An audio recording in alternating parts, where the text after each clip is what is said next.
দলিল যার জমি তার। কোন দলিল থাকলে আপনি সম্পত্তির মালিক হবেনই এবং কি কোন দলিল থাকলেও আপনি কখনোই সম্পত্তির মালিকানা দাবি করা তো দূরের কথা, সম্পত্তিটির রেকর্ডও করাতে পারবেন না বা নামজারিও করাতে পারবেন না। নামজারি করালেও কোনো লাভ হবে না। এখন আপনার কাছে যেই দলিলটি রয়েছে বা আপনি যে দলিল মূলে সম্পত্তির মালিকানা দাবি করছেন, ওই দলিলটি কি আসলে বৈধ দলিল কিনা তা প্রথমে আপনাকে নিশ্চিত হতে হবে। আমরা অনেক সময় দেখে থাকি অনেকজন ব্যক্তির কাছে দলিল থাকার ফলেও সে সম্পত্তির মালিক হয় না, সম্পত্তিতে দখলে যেতে পারে না, সম্পত্তিতে তার নামের রেকর্ড হয় না, সম্পত্তিটি তার নামে নামজারি হয় না।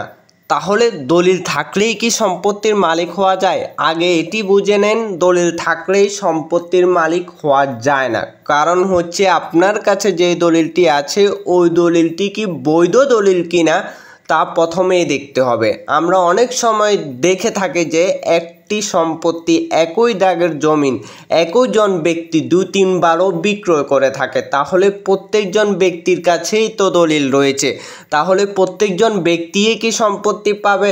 না, ওই ব্যক্তিই সম্পত্তি পাবে যার মালিকানার দলিলটি বৈধ এবং কি যে সম্পত্তি ক্রয় করেছে এবং কি ওই ব্যক্তি ওনার নিজের নামে নামজারি করেছে বা ওনার মালিকানার চেইন ঠিক আছে, উনি যেই ব্যক্তি সম্পত্তিটির প্রকৃত মালিক ওই ব্যক্তির কাছ থেকেই সম্পত্তি ক্রয় করেছে এবং কি সে ওই সম্পত্তিতে দখলে রয়েছে, ওই ব্যক্তির দলিলটি টিকে যাবে।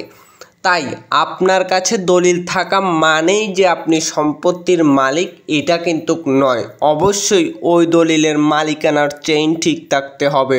যেই ব্যক্তি আপনার কাছে সম্পত্তি বিক্রি করেছে উনি কি বৈধ মালিক ছিল কিনা এবং কি ওনার মালিকানার চেইন ঠিক আছে কিনা তা প্রথমেই আপনাকে দেখে তারপরে সম্পত্তির মালিকানা দাবি করুন।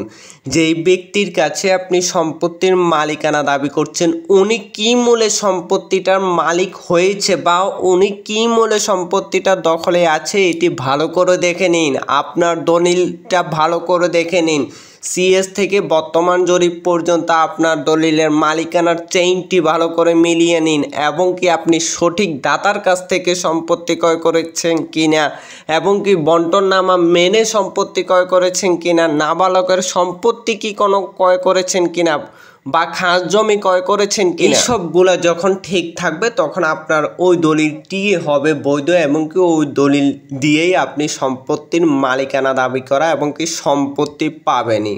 তাই আপনার দলিলটি ভালোভাবে যাচাই করে নিন, ভিডিওটি শেয়ার করে দিন।